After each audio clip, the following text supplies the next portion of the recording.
Hello, everyone, and welcome back to Bears on Tap, a podcast about the Chicago Bears presented to you by On Tap Sportsnet. I'm your host, Brandon Suarez. You can follow me on Twitter at Bdon300, and you can follow our main account at Bears on Tap. Today, we're going to be breaking down the 31-30 loss out at Soldier Field. It's a truly good game in some aspects and a truly disgusting game. You got a little bit of everything out there at Soldier Field this afternoon, but the Bears drop it 31-30. Happy birthday, Joey. I'm sorry they couldn't give you a birthday dub, but how are you other than that? Man, today started out so great, It's like, wake up, got football on all day. Bears are playing the Lions, a very winnable game. Felt good all week. All the national media is sucking off Justin Fields like the legend that he's going to be, and already he might not be human. We talked about it. I was feeling good, dude. Felt great. They got up, by a pretty decent number, and then the defense kind of shit on themselves. And we're here, and I feel like instead of a victory beer, I need like a unwinding, like cheer me up type of beer. So other than that, man, I guess things are good. It's another birthday down. I feel a little bit older just from today, but other than that, I'm feeling good, man. Q, how about you, my guy? Looking for the positives, that as a Bears fan, it's not fun to lose to the Lions. I feel like I've only seen it a handful of times. It's like you see them on the schedule and you think that, they're the Lions. It'll be easy. But I'm looking for the positives. Like, Bears are not a talented team outside of quarterback and a few other spots. They're probably very similar to the Lions as far as talent, with a much better quarterback. At least on defense, they're probably very close to the Lions. Lions have a much better O-line than the Bears on offense. I think that was a big part of what was the difference today. But ultimately, Justin Fields looks great still. He had one mistake that really hurt, but it's one mistake. And the very next time he touched the ball, he went 70 yards. So I'm looking for the positives in this. I'm looking for thinking about who we're drafting next spring, because this is a big tank victory if you're on the tank commander. God damn it, dude! I knew someone was going to say it, and I just was hoping that it wasn't me that said it. Like, hey man, like I said, I'm looking for the positives. It was the end of the season. I never want to lose to the Lions, but well, as soon as side, we're one step closer to Will Anderson. As soon as Quentin started talking positives, I knew he was going to be the first one to bring it up, because I am not in the state of mind of thinking positively right now. See, I have like 3 to 4 hours a week where I'm not in that state of mind, and that's kickoff to the end of the game. And as soon as the game ends, I'm right back to where I think I should be. That's just such a quick turnaround for me. I need like 2 hours. Get me to dinner time, and I might feel a little different. It is aggravating, though, to lose a game like this where you were up 2 touchdowns going into the fourth quarter, and you see Justin Fields leaving it literally all out on the field down to the last drive of the game, and another 100-yard rushing performance, 2 touchdowns on the ground, 2 touchdowns through the air. Cole Kmet finds the end zone twice, but did you see that stat? First QB ever for a single game, 2 pass touchdowns, 2 rush touchdowns, and 100 rush yards. Oh, wow. That's incredible. Yeah, see, it's probably a very specific, like maybe there's a quarterback who has 3 and 2 in 100. I don't know. But it said it was the first time ever. It's just the stuff that he's doing, man, that we've never seen before from a Chicago Bears quarterback. And it's every week. Now it's that consistency. It's not just 1 week or here and there we're seeing it. We're seeing it every week now. Yeah, he had, 3 and 1 last week? Was it 3 passing, 1 rushing or something like that? So, I mean, dude, he came close to his own record that he set last week. Rushing. Yeah. I think he had like 150 yards or something close to that today. I think he broke the Bears record that he set last week for longest rush by a quarterback. Jeez. That's wild. Was it that 67-yarder? Yeah, because he had, 61 or something last week? Yeah. Yeah, that was, man. And when we were talking pre-show about, I think Bdon, you said it, like that was such a nasty run. Like super impressive. And then I was thinking of the long run he had, and then you're like, no, Also like nasty. the one which was also nasty, but like the one where he did a spin move, avoided a sack, and then plowed right into two linebackers, or at least one linebacker, in for a touchdown. Like he's so impressive, man. On that play, he gave Detroit safety a concussion. Yeah, he was out for the whole second half after that. Yeah. Kirby Jones was one of their better players. Jesus Christ. I didn't realize that was that put him out, but yeah, no, when he got into the end zone, he brought a boom with him. That touchdown kind of reminded me of you remember when Cutler went into the end zone like that? Yeah. Like that was right that there type with of you, run. Bdon. That was my thought when I saw it. Kind of like the Cutler run when he got smoked going to the end zone, except Fields delivered the blow. And I don't know, we were talking about it before we started. Like, he's just a way more solid dude than we all anticipated. Like, we saw, obviously, he got hurt a little bit in college, not just the broken ribs, but even before that in college. And you kind of worry about that, especially when you're trying to build an entire team around him. But the way he runs the football, and he had a couple textbook, like, sliding into second base slides today that looked nice. It's only a compliment to our offense. They were running the option. They were running end arounds. Everything looked great. And you just could not get a stop on the defensive side of the ball. And then obviously Cairo Santos misses an extra point, and that's the reason why we're on the wrong side of this one today. Yeah. I mean, really, I saw something from Jonathan Wood after the game that really got me. Like, I just thought it made a lot of sense. Like, he was saying that you can scheme around the lack of pass blocking ability, the lack of wide receiver talent when the run game is still in play, right? You can scheme off that. You can scheme off Justin's running ability and the running backs and the good run blocking that you have. But when you're in that final drive situation, the defense doesn't – they could care less about the run. Or couldn't care less about the run. You know, they're saying we are playing the pass, and that threat's gone. So suddenly your boots, your play actions, they're really kind of just taking up time that you need in the pocket. So you're forced into drop back passing game, which the Bears just the Hogs and the talent to do that very effectively right now, and it gets exposed because of that. Those final drive situations are when the Bears' lack of talent can get exposed extremely. And that's I think we saw that today very clearly. Yeah, it's tough, man. Like they're definitely not there yet entirely as far as talent goes. And it's very clear. That's why, it makes a lot of sense to look at the positives like you were doing. I mean, that's really all you can do at this point. Like, as long as we see this offense putting up the type of production that they're putting up, pretty much solely on Justin Fields' shoulders right now. But there's some scheme in there that plays into that. Like Cole Kmet being as wide open as he was.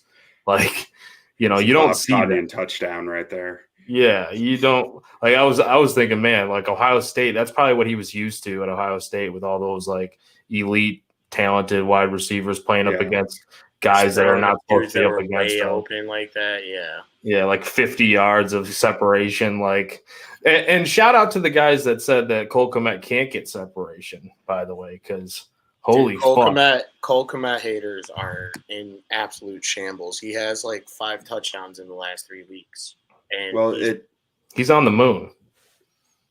Sorry, go ahead, Bdon. No, yeah, he's just playing with a different level of confidence right now, and I always say this too, like a young quarterback's best friend is a good running game and a tight end. Now Fields doesn't even have to ask anyone else to run the football. He said, "Fuck it, I'll just do it." And then he's getting what we wanted from Cole Kmet. I mean, remember at the beginning of the season we talked about how many touchdowns I wanted to see from him, and I was like, I think I said either 3 or 5. And this motherfucker had this shit bottled up, like because Matt Nagy didn't know how to use him. Eberflus didn't know how to use him at first. And before you know it, he's looking like a star in front of our eyes.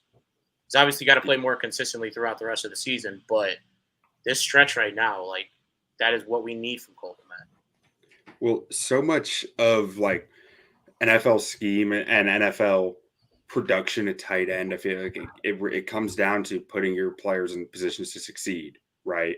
And this is the first time these last few games that we've seen Cole Kmet in a position that accentuates his abilities the best. They're getting downhill on run game. A lot of his production is coming off play action stuff where he's coming downhill at linebackers or safeties or whoever would be covering him as if it's a run. That combined with the play fake, combined with the zone action of the O-line, makes them think it's a run and he can just blow by him. It's something we talked about in the preseason that is how you scheme guys open. I feel like there's so much talk about how that they scheme this guy open, they scheme that guy open, but what does that actually mean? That means that you're using those same run looks.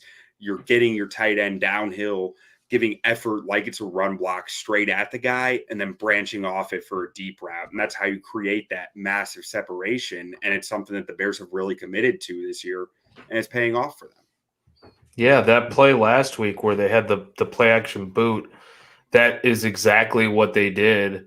Like off the top of my head, just looking at just all the weeks here, that's exactly what happened. He ran like right at I believe it was the linebacker, kind of froze him. Linebacker just went right past him. He just kept going. And and he's in the end zone. He's like, oh fuck, yeah, that was my assignment. So that's great scheming right there with Cole. Use them how they can. It comes down to the player doing it too. The player, one, being a nasty run blocker who the linebacker doesn't want to try to stack and shed, and two, him keeping that mentality when he's running routes, making it look the same. That's practice as well. The continuity, the rep it and rep it and rep it until you're making it look as similar as you possibly can. And that's something it's something that I used to rip on Nagy. I didn't understand how they couldn't run, how Rashad Coward could not seem to understand blocking schemes and his assignments and he could just never been on the field. How much he was busting it. It's like, why? And this is like meatball high school coach level, but just go to a practice. And today, all offense is doing is inside zone until you guys get it right. It felt like they couldn't get it right. And that's something this coaching staff has done well. It seems like they know what they're doing and they're doing it well. I don't know. Yeah, and I just pulled up the box score for today. So the only receiver with more than one catch was Mooney. Obviously, Kmet, tight end. But I think in our offense right now, Fields being able to run the ball, they should be able to get the ball to more receivers. We just traded a second-round draft pick for Chase Claypool if he gets one reception and 2 carries. It's I know most of our complaints are going to be on the defensive side of the ball, but I also feel like at a certain point, right when the game got tough at the end, all they were doing was sending pressure, and our offensive line is just not equipped to handle extra pressure. That's how they were able to get home to close the game out, because they had I think they had 2 sacks, or they were at it at the end of the game. And I think that right now, with the team in the position that it is, it's evaluation time, right? Just got a new coaching staff. You brought in a lot of new players, but we talked earlier in the week. Remember, Quinn, a lot of these guys are on 1-year deals. It's going to be another roster that when we sit here and we're done with the draft and we get ready for next season, we'll be another 63% turnover from this year's roster. And I think that this game is one of those games that you can use to kind of get up even harder for the next game. But we've very, very quietly gone on another 3-game losing streak after just beating the absolute shit out of the Patriots, which is just that's so Bears. Yeah. I bet you didn't realize we were on a 3-game skid after today. Didn't feel like it for a while. Yeah. Because what we've seen from Fields has been so good. To your point about both Claypool and so I'm going to start something and bring it full circle. So you're saying they're bringing extra pressure in those clear drop back situations that we mentioned earlier, right? So they're bringing 7, you got 5 to block, 6 to block maybe. So you have a free rusher. And at that point, the quarterback, it's their job to say, I know there's going to be one guy coming free, and where the Bears, and I need to get the ball out, and where the Bears O-line is right now, that tends to turn into two guys coming free because just their pass blocking and pure dropback situations is not a strength. So the quarterback knows this. And that's the point where we're talking you need wide receiver talent who separates quickly to get downfield. And that's where get that level of Cole Kmet separation. That yeah. Alabama and Ohio State separation. But to our point even more about the play action stuff, in clear drop back situations, there's no play action impact. The corners aren't playing like it's a run. Linebackers and safeties aren't playing like it's a run. Everyone in the stadium knows you're passing, and they're not getting fooled by that this time because they're not going to be the guy who is the fool who gives up the game-winning touchdown here. You know, they don't want to be posterized on that. But they want to go viral. That's where that's why he brought Claypool in, though, right? Talent who can separate against man coverage because that's all man coverage that they're running when they're blitzing like that. So my question here is it realistic to expect Claypool to have more dialed up shots yet? I mean, obviously the whole playbook and all that, probably not realistic. But even like, I mean, Pringle they took the one shot Brown to him, and all those other guys. Like, he really just only got Mooney and Kmet today. You know, yeah, they both had 4 catches. He had 12 completions. Yeah, and I mean, I want to see more Claypool involved in that, especially in those pure dropback situations. You threw the one go ball to him. I'm not sure what happened there, whether that was on him adjusting to the back shoulder ball and not adjusting, or whether Fields underthrew it. He was under pressure as he got rid of it. So it really could be either. I marked it down as on Fields because when I'm in between, I tend to go to the quarterback. He got one reception each to the aforementioned receivers and then 4 apiece to Kmet and Mooney. So 12 completions today, which is also But when you run the ball the way he runs the ball, I guess 12 completions is Yeah. I want to see more Claypool. I want to see him get more design stuff next week, even if it's not within the full playbook. Yeah. Just a few shots made for him. You know, not in the hour of need, but like in one game. Thing with Fields that I really like that I saw today is like in plays that he stuck with it, and he wanted to find someone and stay in the pocket. There was one that he found Mooney in the pocket that like usually you get the antsy feet or usually you get up out of there. I think it was in either the second or the third quarter that I'm just like, damn, like patience, had vision to find Mooney down the field. I think it was a third down, and those are the small things that you want to see. Like, we're seeing him grow up right in front of our very eyes. And I know we had someone in the comments last week, like, well, where were you in college? Like, obviously we watched him in college football, but this is a different gravy. You got to do it in the NFL. You could, we've seen plenty of dudes do what they do in college football. And when they get to the NFL, it's not the same. And especially those same dudes from Ohio State. So, but I'm right now, because I know what you're talking about. Right now, Justin Fields is playing some of the best football that we've ever seen from a Chicago Bears quarterback, okay? And if he continues to play on this level, the sky is the limit. You got to keep him healthy. You got to build an O-line around him. And, when you go and get a guy like Chase Claypool, like Quentin's saying, you got to find more ways to get him involved. I'm not saying, if they got a couple more catches to Claypool, St. Brown, and Pringle, that we end up winning the game. But I feel like certain times our offense becomes too predictable. And yes, while our offense is scoring a lot of points and our offense is doing great things, we also have to remember that this is the same offense that's capable of scoring 7 points in a game. You know what I'm saying? So it's like we are getting better on offense, but are we at the level where it's like we can be that confident to where we're like the Bills on offense or something like that? No.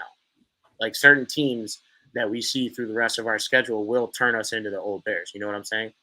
Well, because if we were that confident in it, the Bears would have put up 40 points today. Yeah, because once they went up 14, they tucked. It started tailing off there a little bit. Mm-hmm. It wasn't that same aggression, I think. And how much can we look back and look at that first drive? I think it was the first drive, right? Where they're moving the ball pretty well. and then they get kind of conservative on that third down, and the announcers are like, "Oh, it was 3rd and 14, I think." So it's not like it was a great third down. It's not a play that you like to be in with a young quarterback. No, you absolutely don't. But like just running it there, I think it was Montgomery. I don't even know if it was. Maybe it was Herbert. Herbert had some great runs today. He did, man. He looked really good, and I mean that explosion is there with him. But like, he had 57 yards. I feel like he gets stronger every game. Like I feel like at week 1 it was like, he really couldn't break many tackles. Week 2 he starts to break tackles. Week 10 he's running with 3 guys on his back. Like I don't know. It's like he's getting hungrier and hungrier. He starts getting those Montgomery yards like later in the season. Well, it's like what we talked about earlier in the week. You don't have an elite offense without having those 2 backs, You need those 2 backs. Mm-hmm. Josh Allen just got picked off in the end zone. The Vikings are the most fraudulent 8-1 team in the history of fucking NFL. Did they just go down? Bills just went down? Bills just went down in OT. Wow. I have a buddy who's a Bills fan that I was talking to last night, and he doesn't pay much attention outside the Bills to football. He was asking about the Vikings, and I was just like banging the table that they're frauds, and it doesn't matter who starts at QB because they're frauds. And now I look like an idiot. So that's me. You know the saddest part about this? Well, the Bills did the same thing the Bears did. They were up 17 in like the third quarter and just took their foot off the gas. You know the saddest part about they were up big. You know the saddest part about this though too with the Vikings? The NFC is so wide open because the NFC is just horrible in general. They're going to be the 1 seed, No, they might make the NFC Championship. Like that's how fucking terrible the NFC is. Going up to the Eagles should smoke them, but whatever it's called, that's a hard place to win at. Yeah, Minnesota, but it is. Yeah, I mean, get those horns going, and so to your point about getting conservative, like, I mean, early in the game, like I noticed it some, but the spot where I really noticed it was on the Bears' second to last drive. So the Bears. Like Fields threw that pick, the pick 6, and then he gets the touchdown, turns around, gets the 70-yard touchdown, and then the Bears force the Lions into a 3-and-out. And Bears have the ball with like 7.5 minutes left. They run up the middle. They run up the middle, and then they try to pass. My favorite play, Quentin, run it into our own asshole. Like, you're up 6. That's so. Where I want to see a design Claypool shot is in that moment, going for the throat.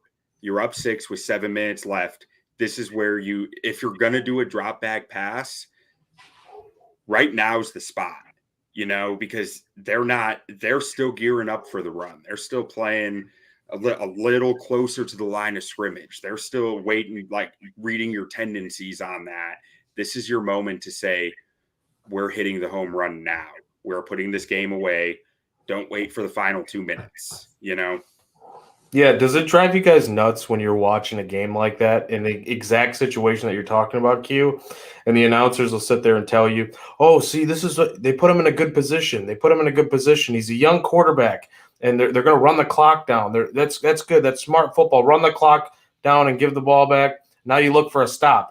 With this defense, you're looking for a fucking stop, and you're playing conservative with a young quarterback. The guy's superhuman. Let's go for it. Yeah, 91 yards, bro.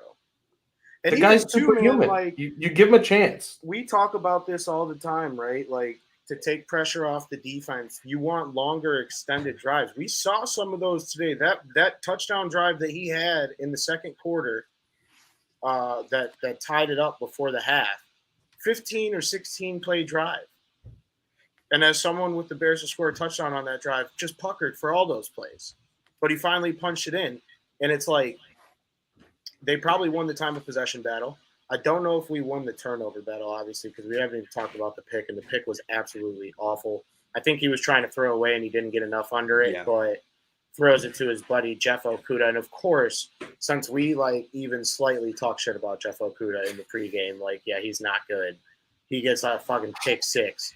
That completely shifts the momentum of the game, right? So, but then, even after a pick 6, was it first play out? Pressure breaks down. I think they ran on first and second down first, and then they gave it to Fields. I mean, That was like an option play too, right? Or was it like he was off. Yeah, I think it was a read option, and he saw man coverage and just started salivating. Mm-hmm. So I think like the one thing. He just hit the burner on him, cut up, dude. With Fields right now, is he has entered like the fuck it mode of his NFL career in a good way, right? Like where he's a young guy, he understands that even when he makes a play like that, he's all trying to just learn how to adjust and play at this level. And it's very cliche, and we always say it, and I'm sure our parents said it to us when we were playing football. But as long as you make a mistake 110%, you're good. That one might be an exception to the rule because that was like he was trying to throw it away, maybe just didn't get enough air under it. But yeah, I literally just saw the replay on the ESPN I have up. Yeah, he was trying to. It was like he was running backwards to his right and off his back foot throwing. Like he just didn't get enough juice on the ball. Yeah, there just wasn't enough juice. So you live to fight another day, and he answered it in the most Justin Fields way that we know, at least up to this point in the season. Like, okay, I made a mistake. Let me go out there and make a play to make up for it. One thing that I really need, I need air, man. I don't think we've seen it yet in his career. I could be wrong. I need someone to fact check it. But a definitive game-winning drive, like an end-all, be-all, I need to go down the field and score a touchdown to win. It hasn't happened yet. And we've seen a lot of chances this year. He's pretty much done it, though. That's the frustrating part. He's pretty much done it. He gets no help. Well, I think, wow, Jeff Saturday as a head coach in the NFL, I just saw on my screen is a wild visual, and they're up 10-0. But with Fields, man, their head coach is winning their first game. It's like a trend. They're covering the spread, I feel like. And that's another thing, too. We haven't talked about this yet, right? But I would say the first quarter. The third quarter, the first part of the second half, right? Talk about defensive adjustments. Eberflus went in there, and they figured out what they needed to do to stop the Lions, and they built up that 14-point lead, and then fourth quarter all hell broke loose. It literally turned into a maxing game. I mean, this was a game that was sitting at 6 points and halfway through the second quarter and finished 31-30, So, Bdon, he has been credited with 2 game-winning drives in his career, both this year. One against San Fran where he didn't – they just ran the ball every play. And one against Houston where I believe Roquan had an interception that put them in really good position. Yeah. So, he hasn't gotten a Bears on tap game-winning drive where it's like we get on here, I might be shirtless, rally cap still on, just I can't believe what just happened. That's the type of game-winning drive I'm talking about. I mean, now – and they would have won and not covered, and I still probably would have just been let's fucking go. Had the Bears held the Lions off, I believe his 70-yard touchdown run would have been a game-winning. Would have been credited as one, but that it was 10 minutes still in the game, or 9 minutes left in the game. That's kind of a cheap one. It's like when I say someone had a walk-off home run, but they hit it in the top of the ninth, and all the baseball nerds just put me on the chopping block, that kind of deal. But we want a definitive last second, maybe they don't get the ball back, touchdown drive to win the game. I believe the 60-yard run last week would have been, or wait, no, because they were still down. So he wouldn't have had one last week, but it's just incredible that we're talking against Washington, the 2 touchdowns that he threw that didn't get caught. Those would have been a game-winning drive. Against Minnesota, he was driving, and there was the ISM fumble. Rip ISM. And then last year, the Pittsburgh game would have been one if the defense could have held. Yeah, and there was some bullshit calls in that game too, I want to say. Yeah, and that's one thing we haven't talked about yet too. And not all of it, but I know you never want to leave the game in the hands of the officials, but the officials were not good today.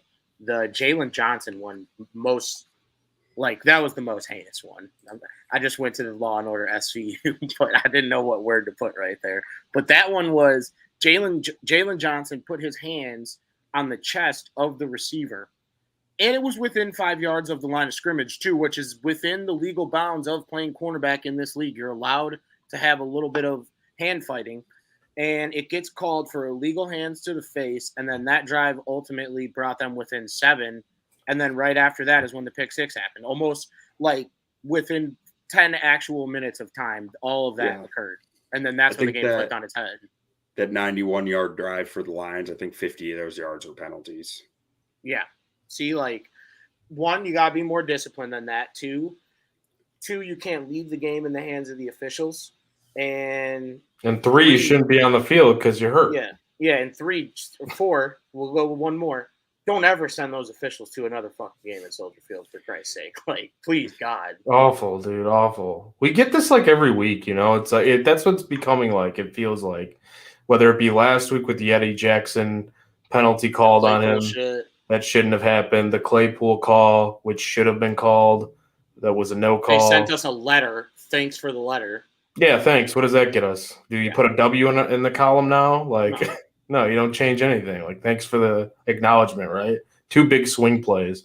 And kind of happened again today. We got swing plays that are, or at least momentum changers, at the very least. So it's frustrating, man. Like, I don't know how many times we're supposed to be on the wrong end of this thing and not say that this is like becoming a trend, it seems like. And I don't want to be like, I don't think they're doing it on purpose against the Chicago Bears. I know that's not the case. Every team has bad calls against them, but it just gets real annoying when we don't have, they're not reviewable either. Like, if they could be reviewable. Do you remember the one year that they made pass interference reviewable?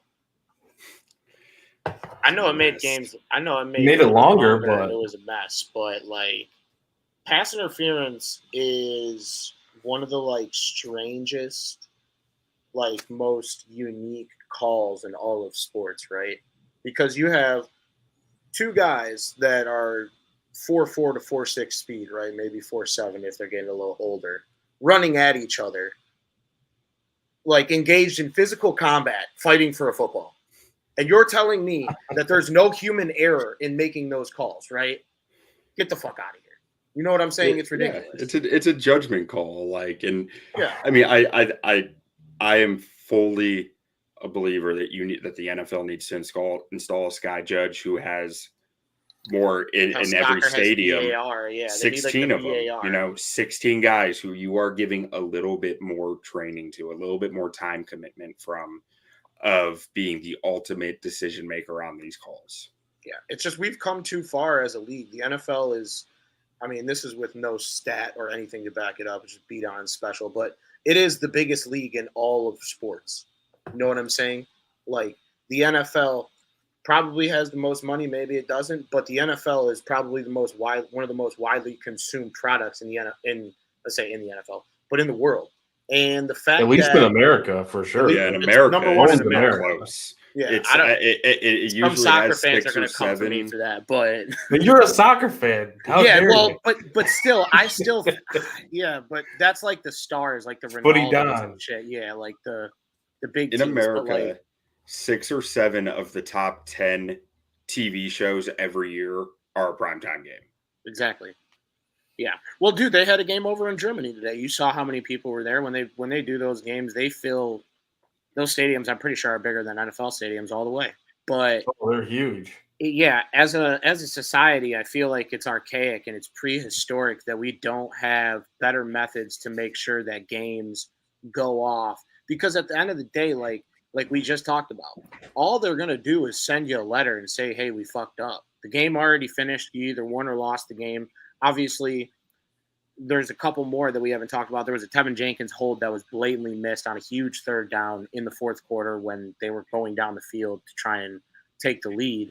But yeah, I don't know, man. There's so many different things that we could sit back and look and say, hey, we lost the game because of this. Cairo Santos missing a goddamn extra point, which is ultimately the point that ends up losing the game. Against the team that has Michael Badgley on it, who kicked for us like 2 weeks ago. Who kicked for him when he was hurt. Yeah. Oh, my God, dude. So, yeah, Michael Badgley has beaten us and won a game for us in the same year, which is just like the most Chicago Bears stat in the world. You can't make it up. You can't make it up. And once again, kicking woes against the Lions. Yeah. Well, last time it didn't cost us a game, dude. But I just got that on Snapchat memories. I was like, look, I had like they showed me like what were you doing on this day, like how many ever years ago, and it pulled up, and I'm just like, drunk at a bar, like screaming at a TV, like again, like come on, dude. Yeah, that was the infamous 4 missed field goal game that wasn't enough for us to release the man. So yeah, but You know who else had, I believe, was it 4 missed kicks against the Lions? I think it was Mason Crosby. he With missed one already today. Packers. So Yeah, he's always bad. Like, what is it with the Lions? They face a team and the kicker automatically somehow sucks. The Lions are one of those teams that I think we've talked about this. Like, they just don't play normal games. They're kind of like in the same realm of teams as the Falcons. It's the action. NFL action. Yeah, we are starting to now ascend to like we can play both part of those games where we could be in that 9-7 game, and now we could also be in that 31-30 game. But either way, like our games are just not normal football games. You go up 14 points, you should be able to win that game. And there's the second time in the last few years against the Lions at home, up 14. Cole Kmet scores a touchdown, and then our quarterback has a turnover that flips the game on his head. Eerily similar to the game a few years ago. Just sickening shit. And it was actually Dan Campbell's first win as a head coach on the road. So throw all that, and it's just like gross. Like, are you serious? That's first win on the road as a head coach. They said it on the broadcast. Yeah, I didn't even hear that part of it. We just need to hope that the Ford family lays out a red carpet for Dan Campbell after this game and signs him to like a 10-year extension. He beat the Bears. Yeah, I mean that would be the most McCaskey shit ever. Like if the Lions did that, and I hope they do. He's a good guy. Like, don't get me wrong, I enjoy. Hey, I would love Dan Campbell, man. Good guy. Yeah, as well, just not really a good football coach. Yeah, just I don't think he knows what the hell he's doing, real. But hey, but we just got beat by the guy that doesn't know what the hell he's doing. So what do we know? What do we know? Well, we're the kings of that. But Jack Sanborn. Great game today. I think he played a really good game. He got a pick taken off the board because of one of those flags. And honestly, wasn't that the Jalen flag? Yeah, I think it was the Jalen flag. So actually, the face where he never touched the face mask. Excuse me, NFL refs. You fucked Jack Sanborn out of his statue on the lakefront by like week 8 of his first season. So that's like the real loser in today's because he had. They're gonna send him a letter. They're gonna send us a letter because that one was bad, and then he already had 2 sacks going into that. So it's like, okay, I know I was especially mad about Roquan. I know there are people in Bears Twitter that were mad about losing Roquan, but you bring in Jack Sanborn. We never really knew what we were going to get with him, but as an undrafted free agent, he's already exceeded every expectation that we possibly could have had. Yeah, I mean, go ahead, Joey. No, you're good. I want to hear your thoughts on it because let me make this clear for the record. Wisconsin is not a state.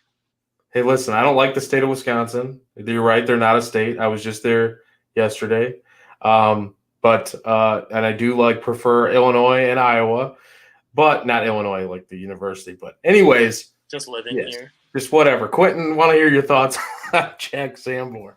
I was just gonna say that linebackers instincts matter so much. The linebacker spot, like you can make up for certain athletic traits at linebacker if you are a natural instinctive player who just has a feel for smoothly dropping into zone on a play action and for coming downhill and fitting a run gap. And that's what I feel like I see with Jack Sanborn. It's just the instincts are there. He knows where to be and when to be there.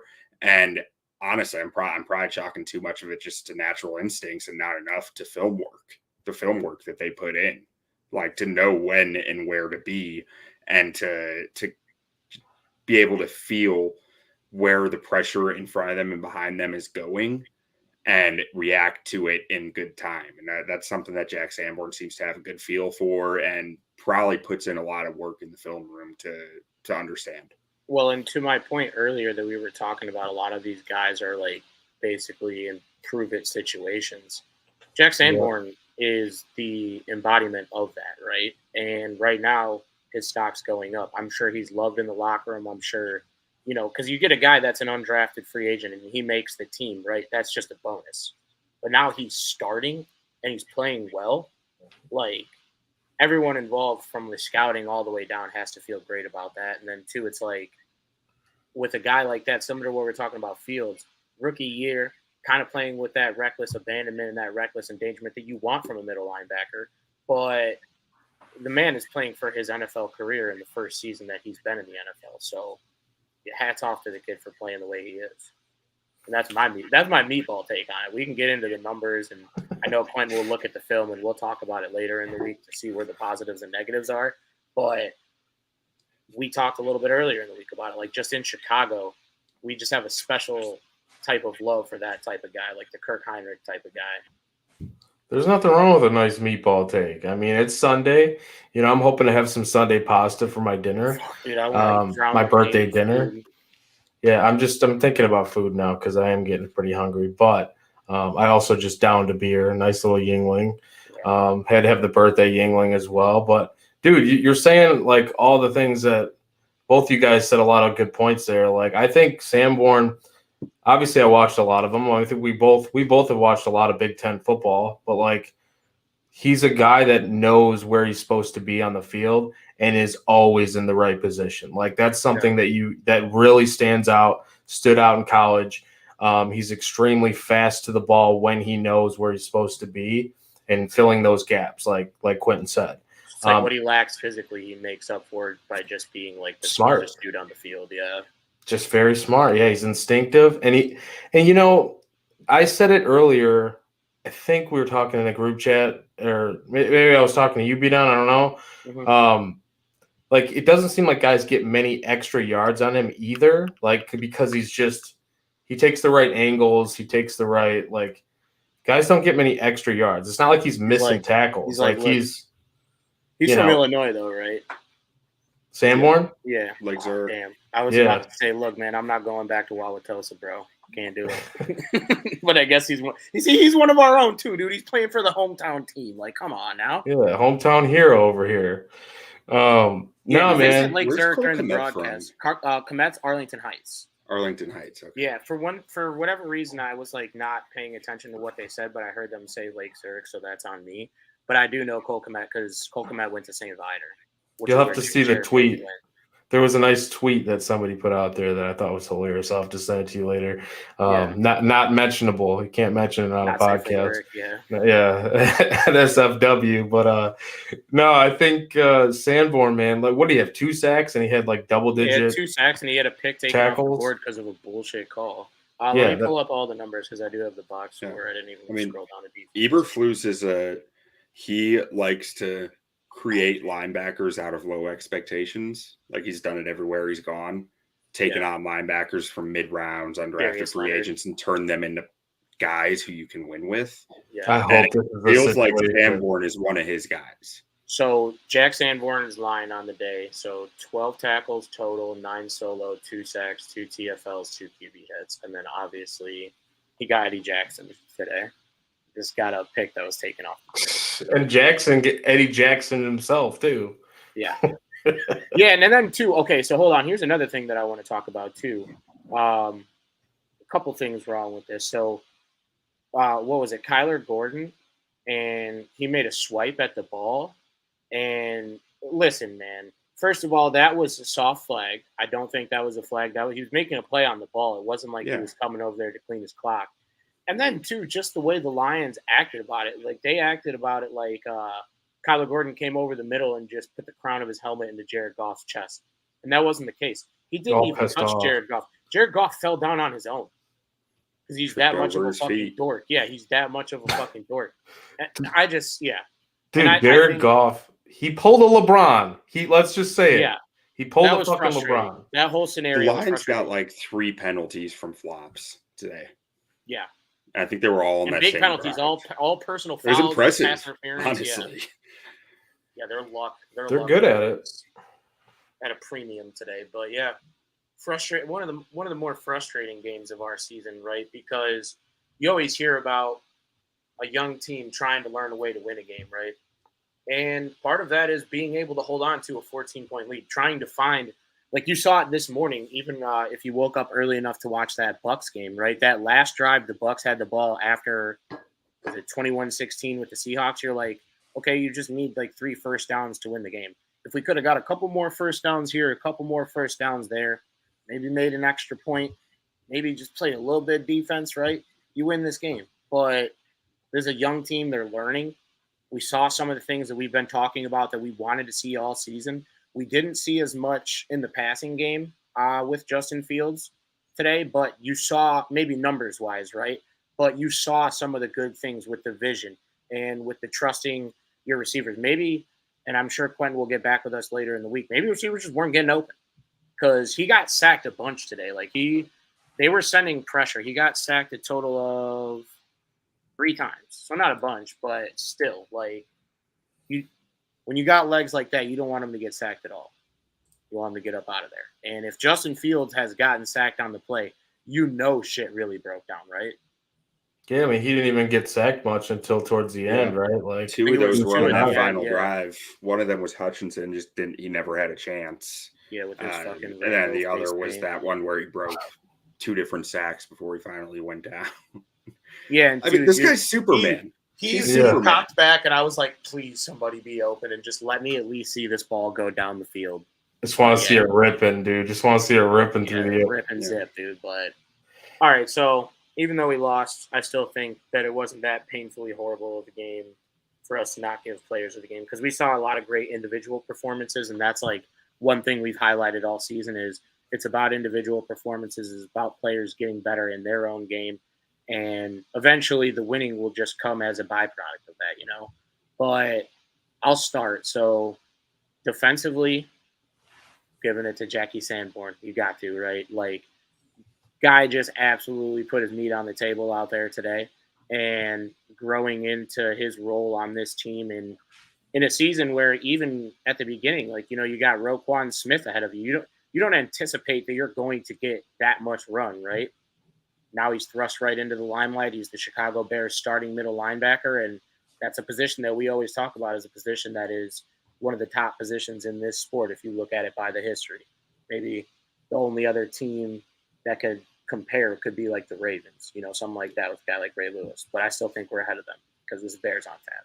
And on offense, though, as much as I loved everything I saw out of Justin Fields, man, throw my ND hat on. Give it to Cole Kmet, dude. 2 touchdowns again.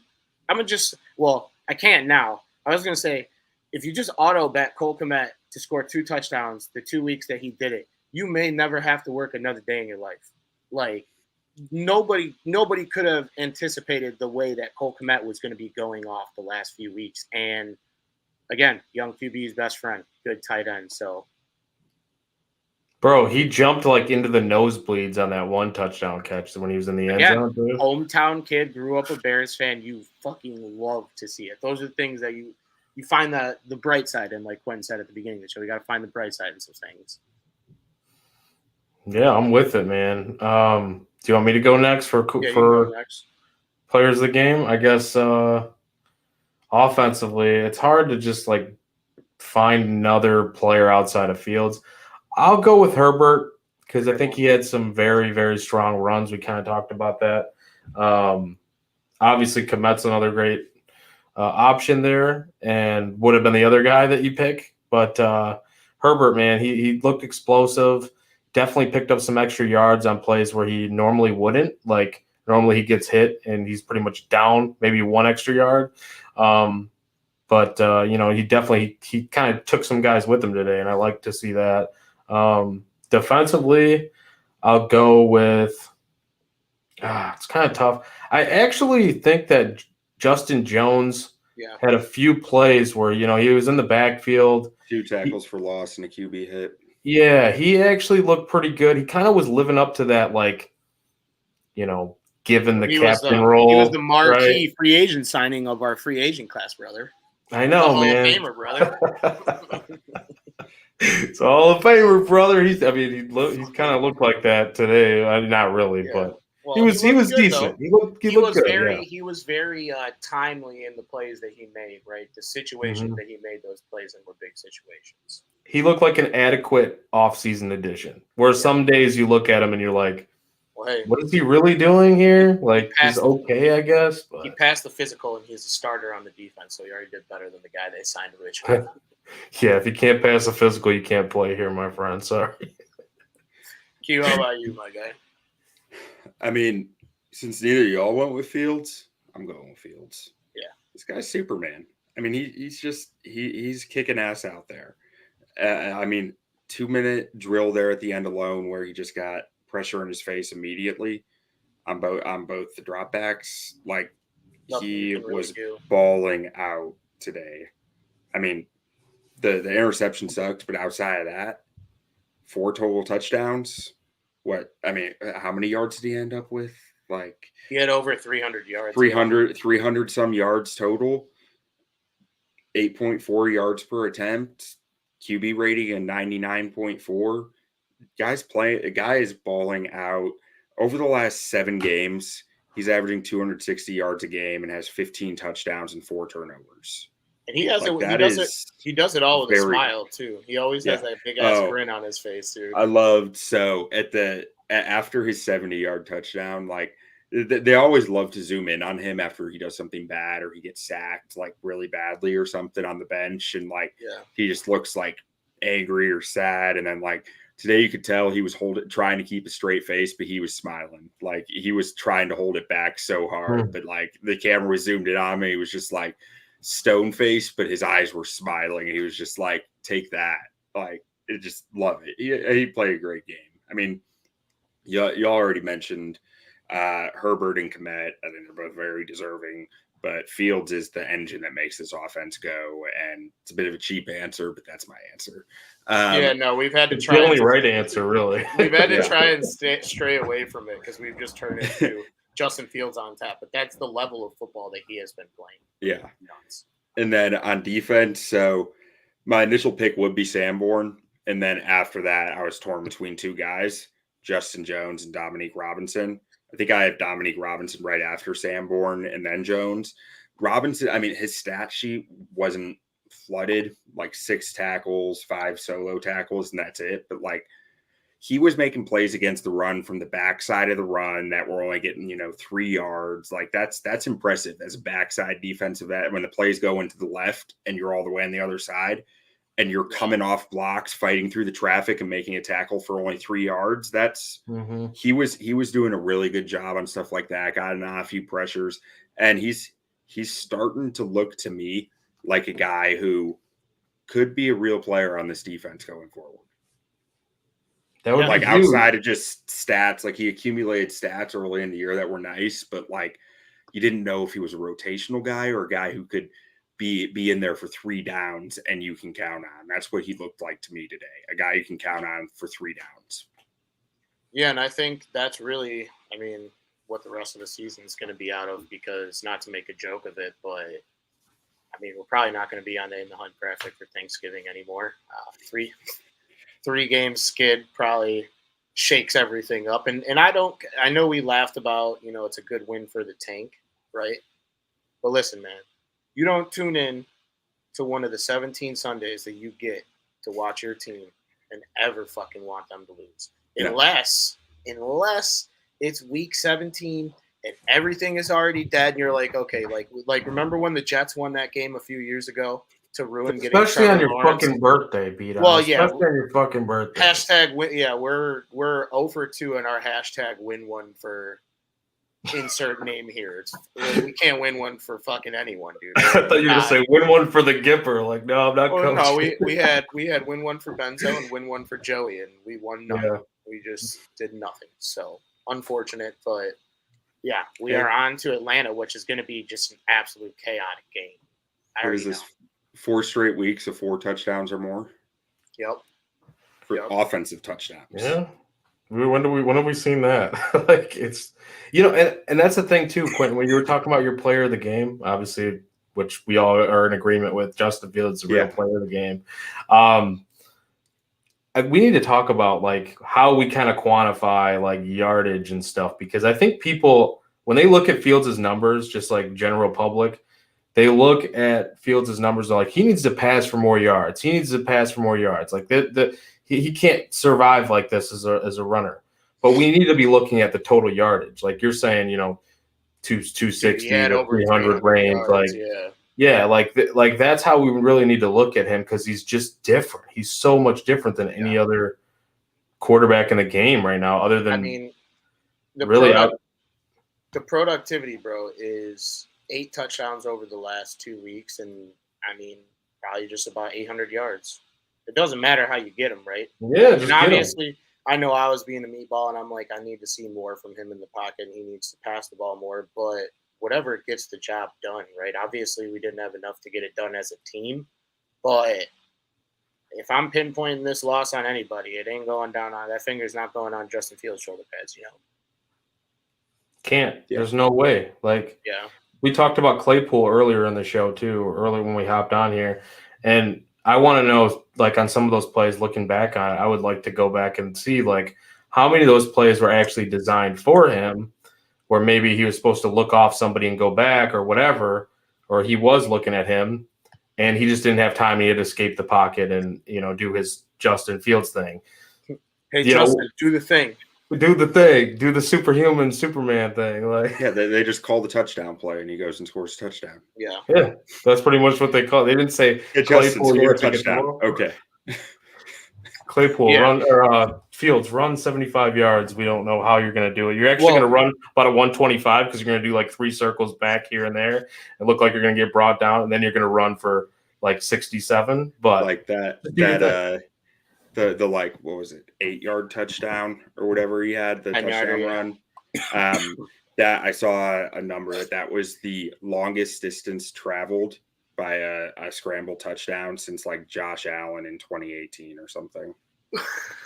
Jeez.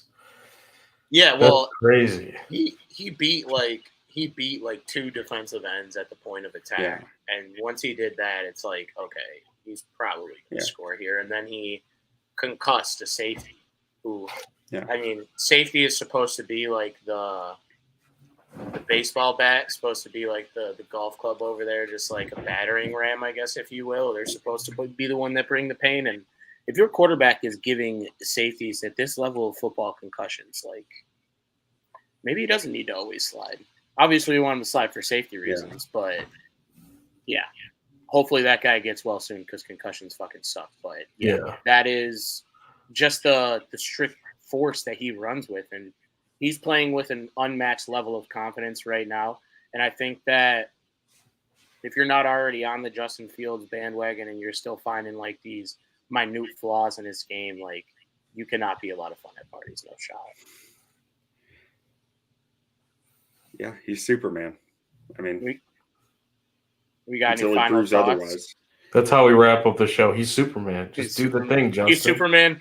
Boop, done. Hit the button. Do we have any wrap-up thoughts? No, man. I mean, we really didn't talk too much about the defense, but the defense sucks, and most of them will not be on the team next year. Boom. That's our Bears on Tap defensive minute. We talked about like the 3 guys that might survive the purge in the offseason. I love that tweet. I love that tweet, dude. The purge tweet. I cracked up when I saw that. So you figure you got like Jalen Johnson, Eddie Jackson, Jaquan Brisker, Kyler Gordon for sure, right? Yeah. Dominique Robinson's working his way into that. Jack Sanborn's squeezing into the door.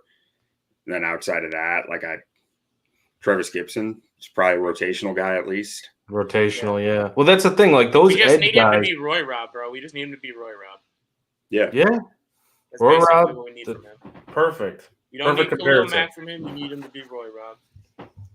Or and we need like a Tonga in the middle, like a rotational, piece there too. Like, Armand Watts is probably. Yeah, is that the rotational guy? He actually did make. He's shown a lot this year that I like. So I mean, I don't think he's a stud of your D line, but he's a guy who holds it together, I think. Yeah. Well, shit, man. Another frustrating loss. 3rd loss in a row. Bears dropped this one, 31-30 at home against the Lions, to actually drop us into last place pending the Packers result today, and they are tied 7-7. But we'll be back to you guys on Thursday to get you ready for this week's matchup against the Atlanta Falcons, another team that is very desperate for a win right now. And I say this, and I've said this before on the show, somebody's got to find a way to win the game next week. But now that I said that, we're walking 100 miles an hour into a tie. But no matter what happens here in the next few days, we'll be with you guys here on Thursday to get you ready for the Falcons game.